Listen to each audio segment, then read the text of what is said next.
solar coaster. Come along for the ride, yeah. The solar coaster's rolling, it feels so right. Hop on the solar coaster.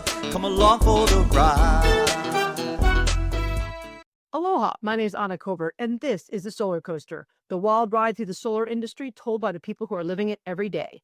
In the hot seat with me today is Ellsworth Corum III, a true solar guru through and through. Let's get this party started. Ellsworth, tell me, when did the sun first shine on your solar path? Wow. That's good to see you, Anna. And excited to be here. Really enjoyed reading your book. It was pretty fantastic. Um, as far as me, gosh, when did I get into the solar business? Back in 2008, I believe, is when I first touched the sun for work. I was actually at that point in time doing some work with data centers, network critical physical infrastructure, doing backup battery systems, hot and cool aisle containment. And one of my customers that ran a data center asked me while I was there, he was like, "Hey, do you know anyone in the solar business? Because we're considering adding solar to our facility." And this is a AT&T Tier 1 facility, pretty sizable. And I was like, "What do you need solar? How much is your power bill?" You know, and he was like, "It's like 100,000 a month." And I said, "Wow." Yeah. And I lie. I said, "Of course, I know lots of people in solar." And went out and did some research, found someone that was willing to give me a bird dog fee and introduced them to that company. The bird dog fee was tremendous compared to what I was making. And I was like, "You're going to give me this just for the referral?" And this is back in 2008. So, prices were pretty chunky back That then. was like right in the middle, like kind of the recession too. Yeah, yeah, it was. Yeah, so we were in Florida. We were somewhere around 12 or $13 a watt.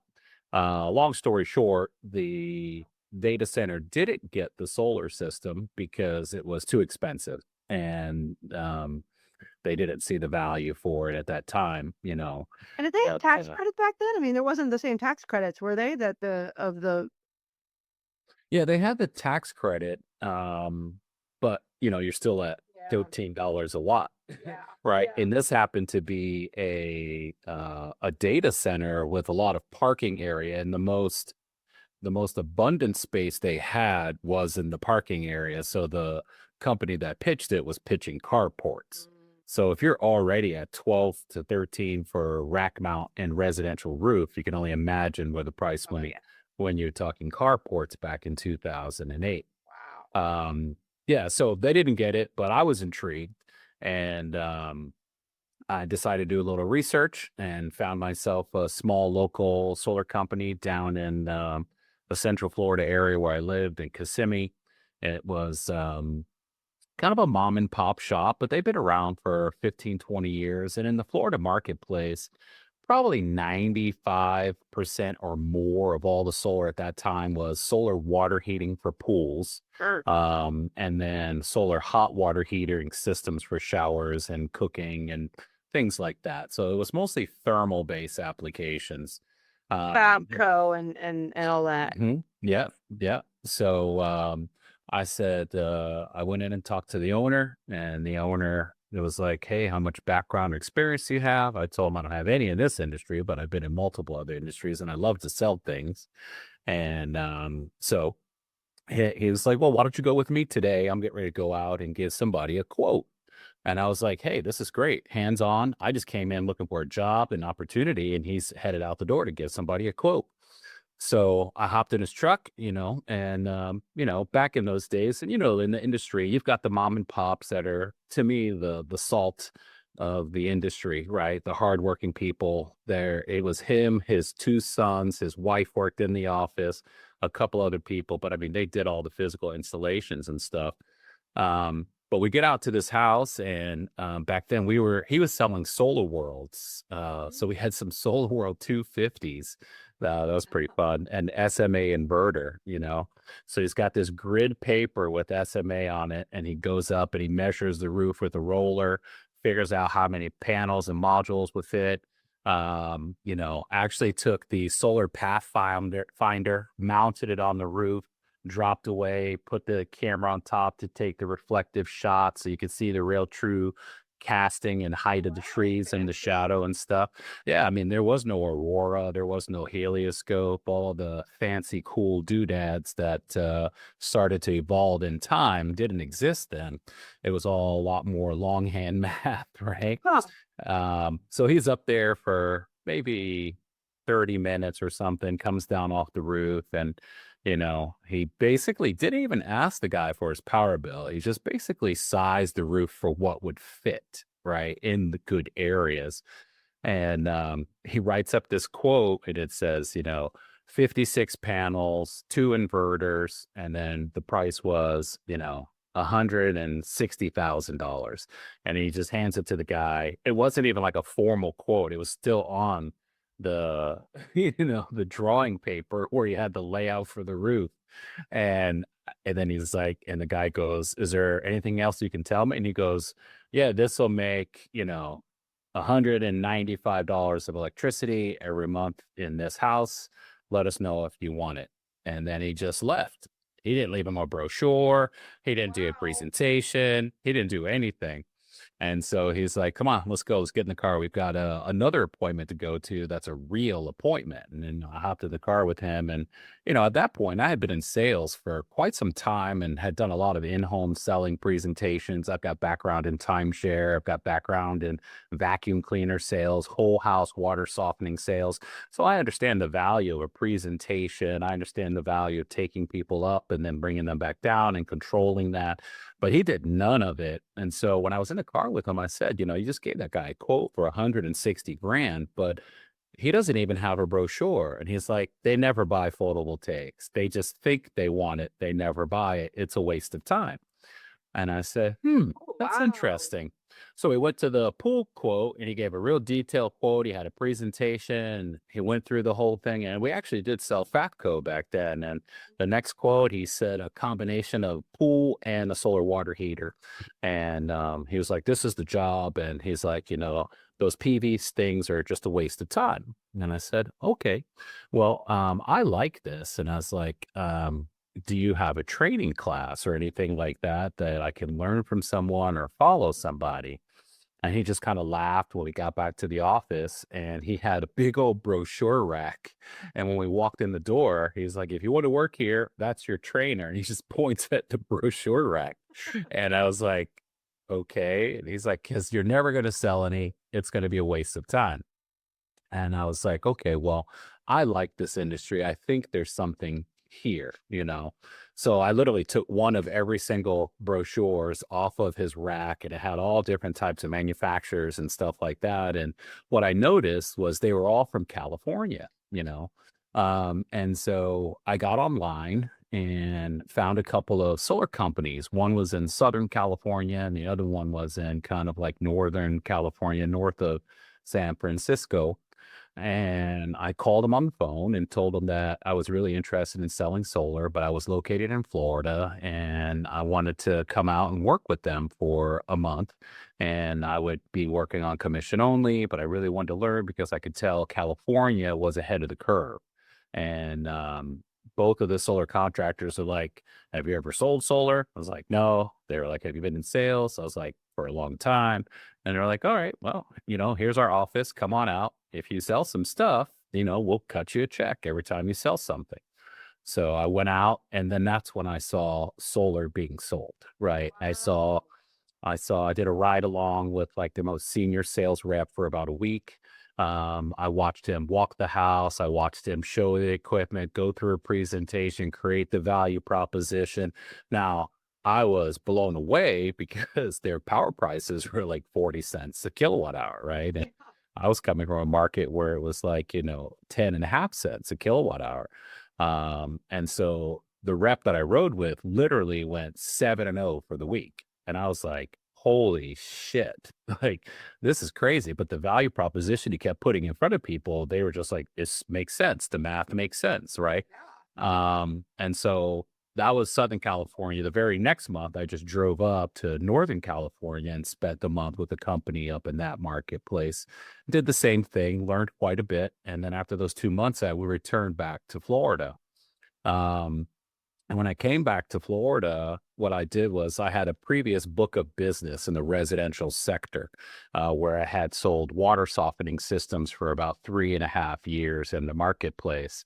And, I was pretty decent at selling the water softening systems, expanded offices for the particular company that I worked for, and, had a big database. So called all those people up and said, hey, would you like to find out a way that you can pay for that water softener you bought from me above and beyond just saving on the soap and, blah, blah, blah. And they were like, sure, we liked you. Come on out, show us what you've got. So I went out and, pitched a bunch of folks, looked at their power bill, took the information that I had gotten from California. I knew how to read the bill, how to do a variety of different things. And over the course of about 30 days, I wrote up 20 contracts. Oh my And God. yeah, and so I was You super did. excited, super excited. So I walked back into this guy's office with these 20 contracts at the end of this. Now, mind you, he hasn't seen me in 3 months. He probably thought I just said, this is nonsense, I'm not going to do it, and went and did something else. But I walk in with 20 contracts, 20 deposit checks, and he looks at me and he goes, holy shit. He's like, people bought this photovoltaic crap from you? And I was like, yeah, man, this is the future. And he was like, well, do you want to be the manager? And I was like, no, I just wanted to learn how to sell it more efficiently and learn more about it. And, then he said, well, my son is going through a NABCEP certification course right now for PV installation. And he's like, maybe you should join him and you guys can both be really good at it. And I was like, yeah, well, I don't really want to be the guy on the roof. And he's like, yeah, but the more you know about it, then the easier it will be to sell it. Or Yeah. So that's when I got introduced to NABCEP. And so I went and got my NABCEP installation certified, and then followed that up with PV technical sales right away. And then I realized that the NABCEP had a website where it listed different people that had the certifications in every state. And so then I learned how to leverage that certification and that listing while out on appointments for the next 10 or 15 years. You know what I mean? At that point, it became one of those things where as solar started to heat up and I had moved on to another company, and my reps were in the field, they would have my NABCEP certification, and then we'd train them to go to the NABCEP site to see how many people were certified for installation, certified for technical sales in the state of Florida. And literally at that point, there was only 3, right? And so we're like, the people that were here, they're not even on this list. They don't even know what they're selling you. They're not competent. And so we would win a lot of business. And I used NABCEP as my leverage anywhere and everywhere I could when it came to competency on the purchase for consumers. Kind of likened it to like, hey, that guy that was here earlier, he could have been a Starbucks barista yesterday. He doesn't know anything. probably He, was.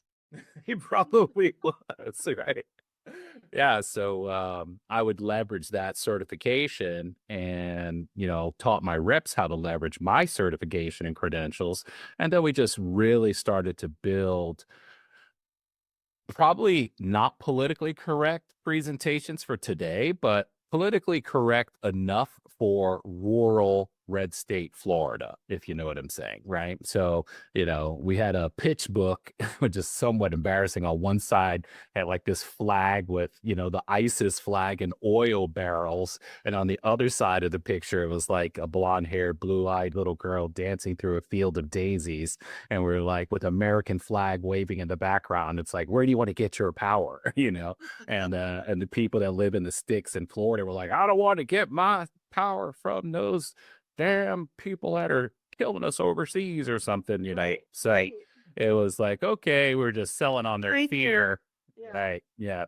And then we evolved into more, as we got to better, processes and presentations to digital slides and all sorts of fun, neat tricks. So, but that's where the solar adventure for me started, the coaster.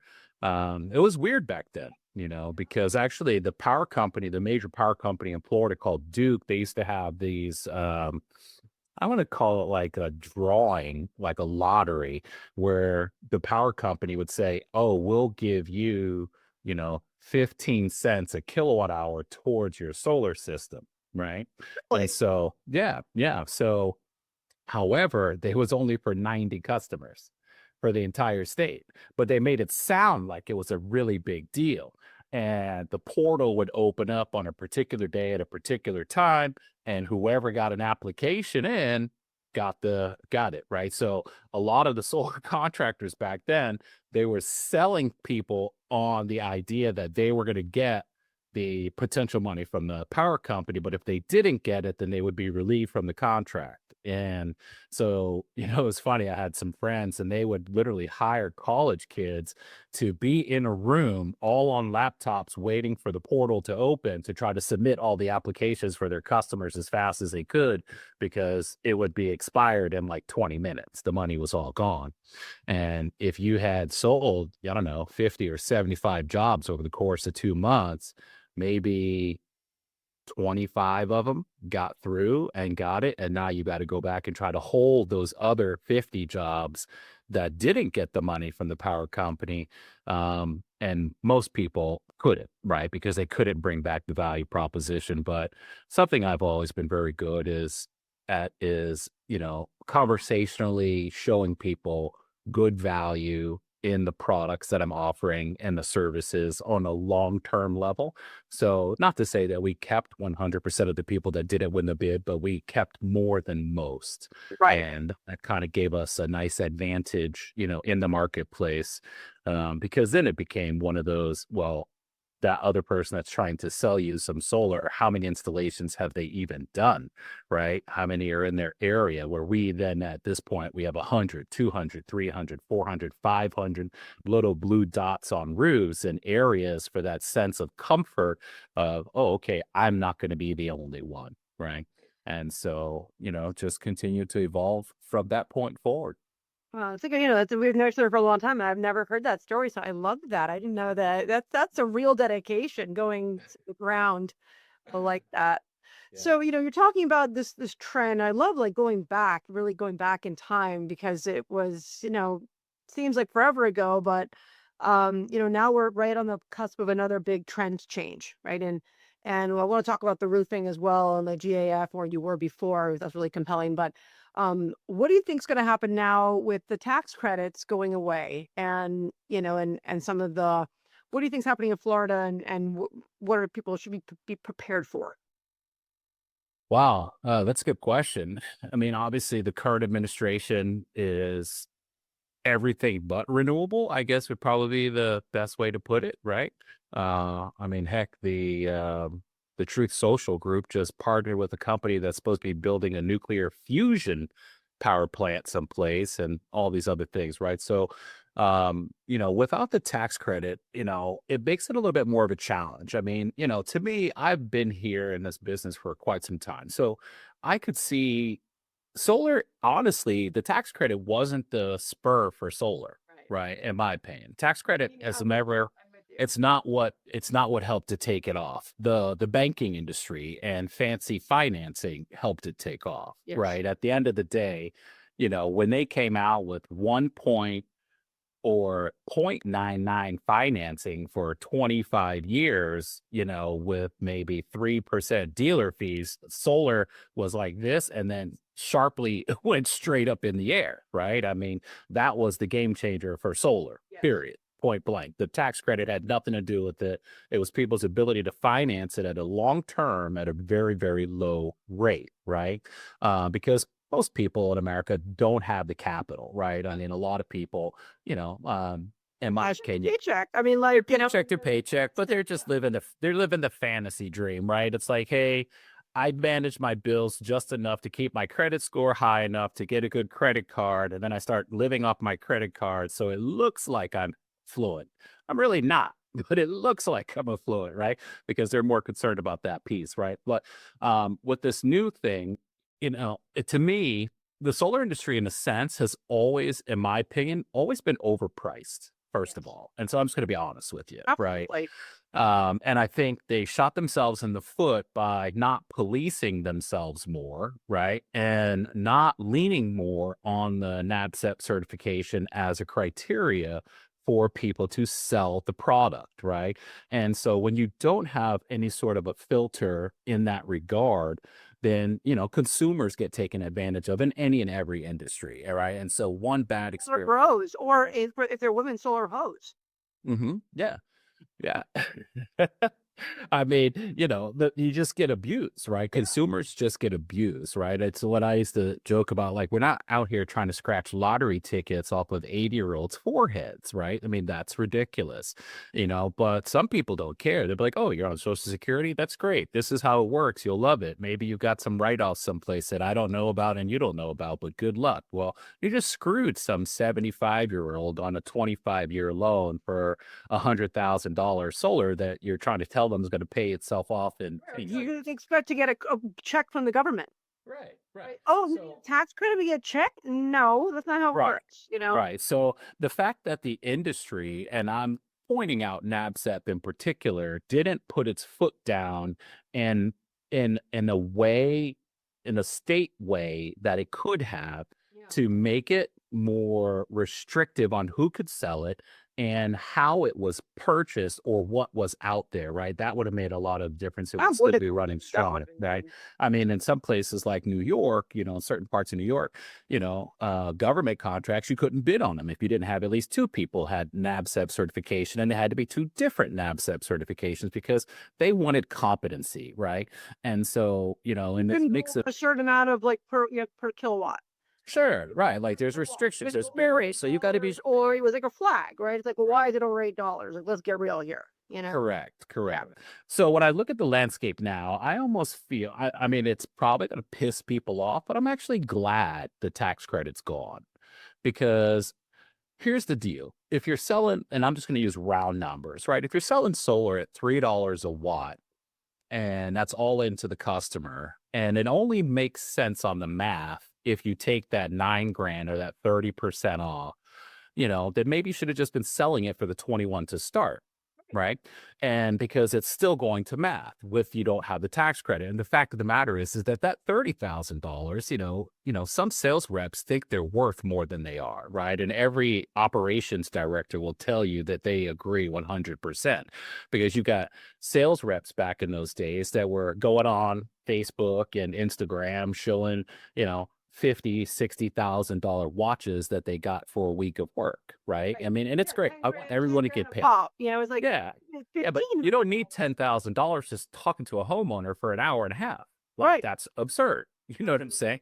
I Yeah, mean, no, in I the agree with you. roofing business, Like people, insurance, the same thing. Like because of all the insurance, like all these government things that they inflate it because of the Mhm. tax credit, or right, because they of inflate it and say, oh, you got this tax credit, so we're going to inflate this number so we get more, right? right. And, it's kind of an Americana thing. Like, hey, we can all take whatever we can take off of a consumer at the table. But some of those consumers are your brothers, your sisters, your cousins, your uncles, your aunts, your friends, your family, and they like it. And someone that's a very smooth talker, talk them into something that they shouldn't have done, right?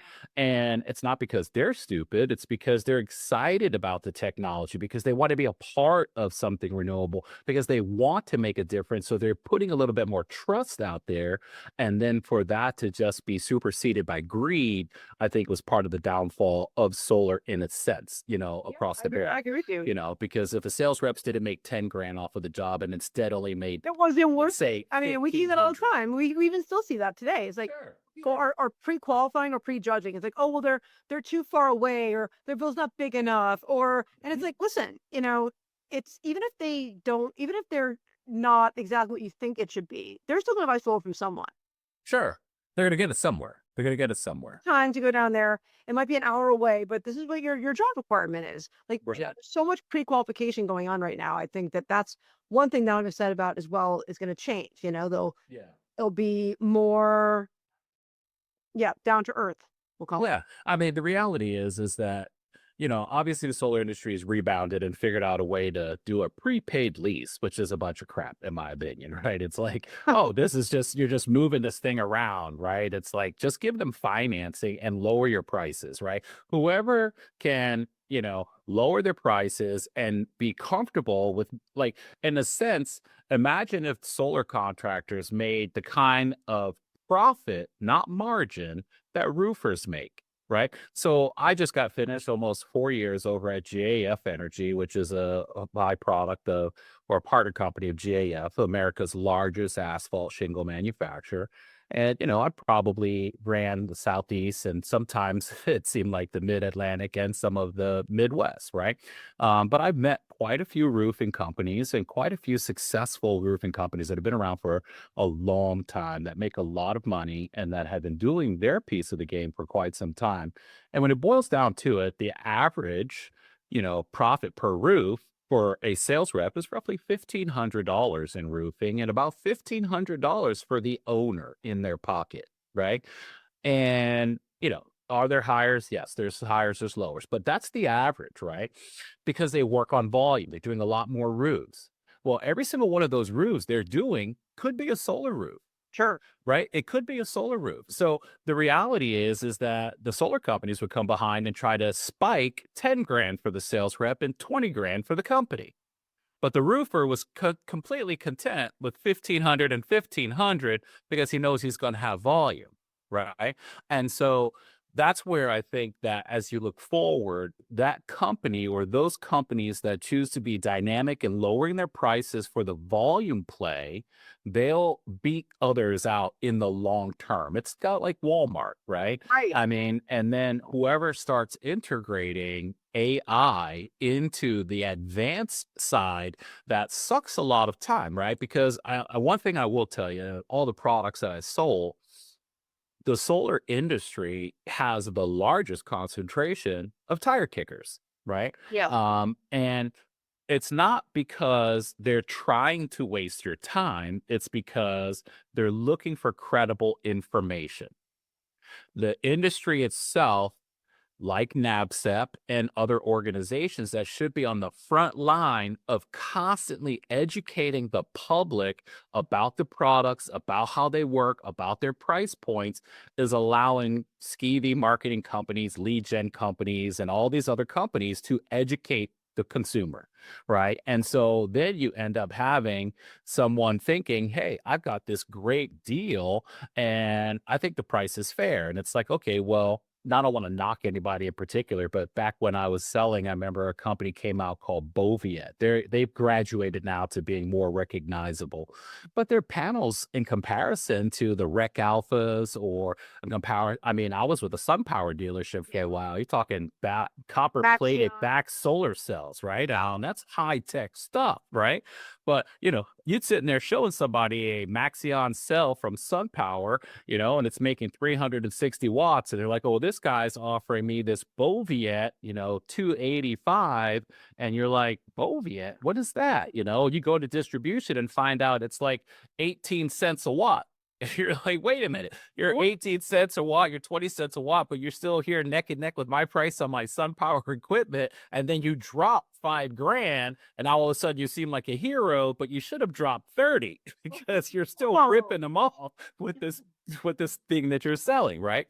And so, anyway, that piece of it becomes the piece, like, it's about education, right? And so when people are kicking tires, it's no one, like, what I don't kick tires on? I don't kick tires at the Lamborghini dealership because I know I'm not getting one.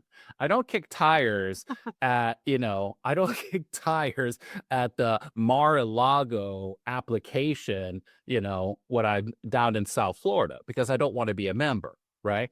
So every tire kicker that ever called for a solar appointment wasn't trying to waste time. They legitimately had an interest in something, that they wanted to get quality education, that they wanted to see if it fit and made sense, or understand the tech to see if it was something for them, right? And so I've never, ever gotten angry when someone was like, listen, I don't know if this is something they're going to do. Because They just didn't know, right? Now, as an intermediary gap in between, wouldn't it be great if there was an organization that was national that was like, hey, we're marketing to consumers to give you this information, to give you the education, so that the sales company doesn't have to educate on every aspect of it. When you go to a car dealership, you don't ask the car salesperson how many RPMs the engine gets or the alternator gets per minute. What's the RPM rotation factor on your alternator? Because he doesn't fucking know. Yeah. You don't ask him like what the thickness of the tire walls are because he doesn't know. Right. But because as a consumer, you're not asking those questions also because you've driven hundreds of cars. Now, when it comes to solar, you're like, wait a minute, this is a big electronic device sitting on the outside of my house. You want to put this box on the wall? I don't know jack shit about it. And the average American has like an 11th grade education, right? And that's definitely not focused in STEM, right? So you've got to educate people from the ground to then create desire, to then create, this, to then get them to act within a certain amount of time, right?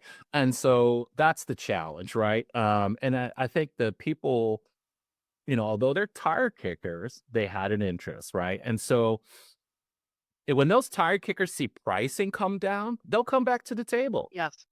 Because right now we're in an environment where there are data centers across the country that they're trying to build to mine cryptocurrency and to create power for AI and all of the other stuff, right? So these data centers are going to start power hogging the world, Oh, right? yeah. And there's no power out there going to be left for the residential And I think consumer. that finally, actually, all because people are now so attached to it. When people say that's why, they're gonna be like, "Oh, well, that's fair." Because I use Right. JI it's my therapist. Right. I use it to track my dog's, feeding schedule. I mean, whatever. Right. Like, Right. They're using AI all over the place. So it's completely justified. But what they're not going to be happy about, like I heard about in Ohio, there was legislation that was going up where the power companies were trying to get the Ohio Senate to approve them to get the ability to go into a residential consumer's home and put a lock on their air conditioner. So the power company could decide when you did and didn't get electricity to your high usage appliances Sure. because they want to be able to scale down power going to residential so they can direct power towards, the data center. Right. Now, whatever That state, sounds un-American to me, Ellsworth. I don't know. yeah, listen, that right there, that'll be the end, right? That will be Because, the end. You'll see some picketing, pickboard. when you see somebody turn it off power in the summertime because they're like, oh, well, we got to redirect power. Like in Florida, Chat I keep GBT needs more power. They're gonna be like, Mhm. "Frippin', fuck chat GBT. It's 100 degrees. Yeah. Yeah, so those are things that I think, consumers will start to notice, right? And I think you're right. starting That's to kind of one of the notice things it. that I've been looking toward now is that people are asking me, "Oh, what now?" And and like it's really you got to treat every lead like gold. Yeah. And being kind of being more than just a one shop pony, right? Mhm. Or like a one trick One-trick pony, pony. right? You got to sell them the roof, you got to sell them the solar, you got to sell them the air conditioner, you got to whatever they want. You have to be the energy leader, right? The service, and then those long term like that are the book about like the solar direct assault, long term drip. Like, hey, you were interested. Great, you didn't buy. Fine, I'm going to send you now like a reminder of what you could have saved, and those can go up to like 2 years. Sure. Got $8 per customer. They get 11 mailers. It's all based off how much they could have saved. Shoulda, coulda, woulda. Still can Right. save. Sure. And we're starting to already see people who started doing that a year ago. Now they're starting to. People are finally getting enough of these cards because Yeah, no, absolutely. That's great. That's great. I mean, at the end of the day, like I think that's also a big piece, going forward, it's the combination of storage and solar, right? Like at this point, I don't think anybody should be putting a quote on a kitchen table that doesn't have storage associated with it, right? But once again, we're at this disconnect, right? The homeowner doesn't understand solar, they definitely don't understand storage, and they don't understand how much it gets backed up again and how much, right? So you've got some really good sales sure, I people. remember listening to a call where someone was like, "But I have solar," and they're like, Mhm. "Yes, sir, but it's coming to the grid." And they didn't. So totally, it's like Right. like, not understanding, or in California where we have, net metering 3.0 or all these demand costs, people not understanding like what the difference is. Like, are you using it for albatross? Do you want to save money using the system or with the storage? Or, are you just trying to, if the grid goes down, you want to make sure Backup. you have backup? Like, what is it? Is it Right. both or not? And that there's so few sales guys out there who really even understand the difference, right? Right. That's the problem. So you've got a community of undereducated salespeople and then a super undereducated consumer. Right. And so then those things end up piling up into problems, right? Because then there's this, you're not going to meet the expectation that was delivered by the sales rep on that visit. Because the homeowner was like, I want my whole house backed up. And the sales rep was like, yeah, we'll get you one Tesla Powerwall. You'll be great. I saw a video. Like, no, that guy has 2 air conditioners, a 3-ton and a 4-ton, and it has got 2 freezers. That one Powerwall ain't gonna cut it. You know what I'm saying? And then it fries out in like 30 seconds, and then you're really pissed. Right. And then you're pissed, right? So then you're the consumer and you're like, hey, I spent XYZ on the Powerwall. I spent XYZ on my solar. The grid goes down. And 5 minutes after it goes down, my battery comes on. And then an hour later, it's off. Right. And it's like, okay, well, maybe you should have been explained appropriately what that Powerwall on its own would have gone and covered, right? And so like even when I used to pitch and teach my sales reps, like I'd be like, hey, you've got to draw the sub panel and then draw a protective load panel and say these are the circuits we'll pull off of this sub panel into this protected load panel, and then these are the things that the battery will back up. And the homeowners would be like, oh, okay, that makes sense, right? Yeah, but you have to be basic. You have to be elementary about it, not in an insulting way, No. but in a consultative, basic way, right? It's Like what's because important to you. Like if grandma's on an air ventilator, Mhm. then that's pretty important, right? Like I love that about like the span where you get to like pick like the different circuits. It's like, okay, nice to have, must have, like definitely don't need, right? right. And then it's like, okay, and so that's kind of the way we think about it is like, okay, well, as soon as the sun comes back up in the morning, the sun's going to come back up, all will be restored. Everything will be okay. Right, Right. going to be okay. The sun will come out tomorrow, kind of thing.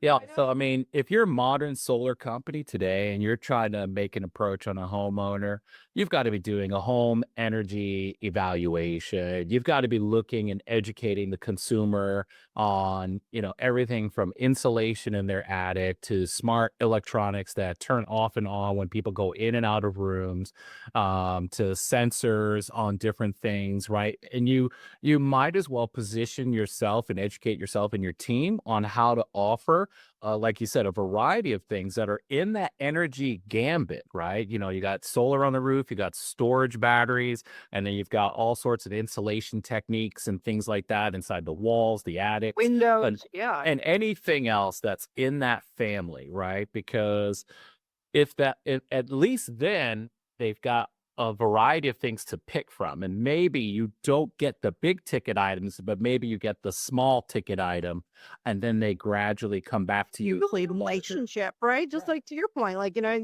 they'll buy anything from you if they trust you. Oh my gosh, yeah. I mean, and I've walked away from more sales probably than I've made in my life because people weren't in the right situation, right? Or, they had a house and it was mostly shaded in my opinion. And I'm like, it just is not a good candidate. And they're like, well, I want it. And I'm like, okay, but you're not going to get what you think you're going to get from the panels going on that part of the roof. Or you're just going to be wasting money. I still want it. And I'd be like, well, listen, you got to buy it from somebody else, because I have like a little threshold I get to and I go, I can't live with myself past that point. I don't care how ignorant you are and what you're trying to do, but I'm not going to do it because I don't need the money that bad. And I don't need you coming back in this modern world where people go online to Google and, start trashing my company, right? Or whoever it is that I'm working for, or my reps. And, because to me, your reputation's everything. So, I've walked away from deals because of that. But, going forward, I think, if people are looking at smaller size systems, that would be the best package, right? I mean, like I said, I was just in the roofing industry with GAF Energy, and we had a sexy energy shingle, it laid flat on the roof, and obviously we were trying to train roofing sales reps to educate consumers and sell it. So that's another challenge, right? Because the people that gravitate towards solar are technical people, right? They like technical electronics. The people that gravitate towards roofing as salespeople aren't necessarily techno savvy, right? And that's not how they live. They have other skill sets that are highly regarded, but they're not gonna start at ground zero to give them that education. Settings for you. Pretty difficult, Fun. right? Yeah. But if you're out there, you're still trying to make pitches. I would probably say 5 to 7 kW systems, small 1 or 2 battery backups. Don't really go past 20 kilowatt hours if the people don't have the money and they don't have the real understanding. Like, explain to them, like, how long does the power go off when it does go off, right? And if the power is not off for exorbitant amount of time, then what can you live with? Like where can you ratchet your family down into for that day or two? And then you can, when the power's back up, you expand, right? Your power Or comes get a back up. generator. Like, what else is there? Yeah. So, Bi-directional. Some people are using like the Franklin and the Tesla trucks and doing some interesting things. Real quick before we end, like building in. oh yeah, we're almost done, huh? Oh, time flies when you're having fun. So building integrated design, I think we've been excited about it, right? I'm excited about it. You're excited about it, but it seemed like it kind of hit a little bit of a stalemate. Like why do you think that is, and what do you think the future is for this industry? Is it gonna like Tesla? They were so expensive, the roofs, and JF kind of had a product that was accessible, but maybe didn't get the traction he was looking for. What do you think's gonna happen next? Is this like gonna live or die? Oh, well, I think the building integrated products are going to survive. I think right now, what I know GAF has done, and I'm currently no longer with them, right? The region that I manage was all turned off for their solar energy program. They basically kind of retreated into areas where there's higher power rates, and they could leverage that with leaf. New building. Yeah, so new construction is where they're focused, and that's simply because it was a challenge on the education to the homeowner side, right? Via the sales reps at the roofing environment, right?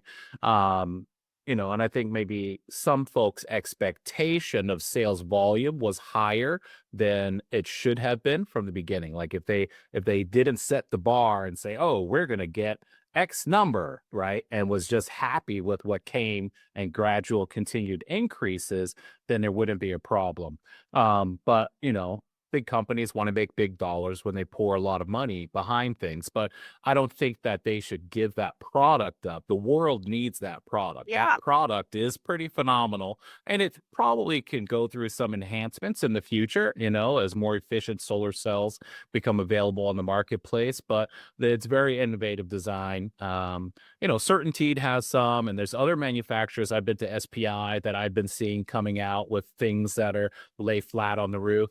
I think that's all going to continue. I believe that, every time larger anti-renewable forces push against renewable, it pushes, but in the renewable industry, the concentration of intellectual capacity is mind-blowing. Mind-blowing. I don't think a lot of people really understand that about the renewable business, right? These are some of the most intelligent and brilliant people on the planet. And these are their livelihoods, right? And so we're talking engineers, PhDs, designing these things and seeing things that the average consumer doesn't even think about. And they get up every day and they think about it and they do it because they're passionate about it and they're brilliant, right? So, I mean, testimony instantly when they take away the tax credit, And then it's like, oh, prepaid lease, it's like they figure something out financially, but now they got to figure something out functionally and structurally out there. But I believe it's going to survive, right? I believe that as long as anyone that wants to survive hangs on to storage for the next couple of years, you'll slowly be able to feed that solar back in there. And I would honestly say, you know, as a seller of solar, let's say you're a business, right? Maybe you don't need to be selling the most expensive panels right now. Because here's the thing. Better than they used to be, like, right? Like the technology is coming to a convergence. I mean, is it not like, I mean, before there was a huge variation between the top tier and Quality. bottom tier, and now we're kind of reaching parity. We're in this middle ground. We're in this middle ground. I mean, it's funny. I used to make a joke and say, like, when you go out and you see a homeowner and you show them a solar panel and it's the first one they've ever seen, if you took two of them, each one of these is a solar panel, and this is a sun power panel, and this is a Boviet panel, right? And the consumer is like, well, they both look like space age technology to me, because they don't have the eye, right?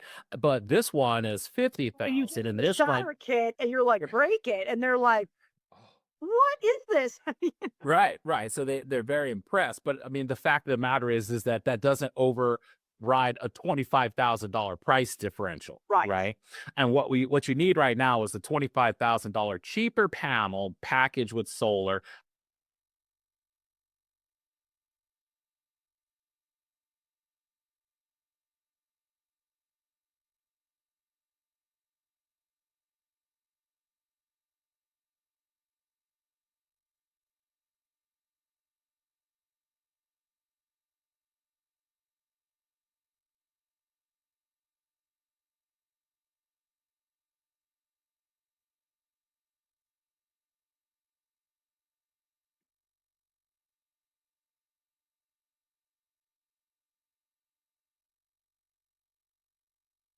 There, you're back. You froze for a bit.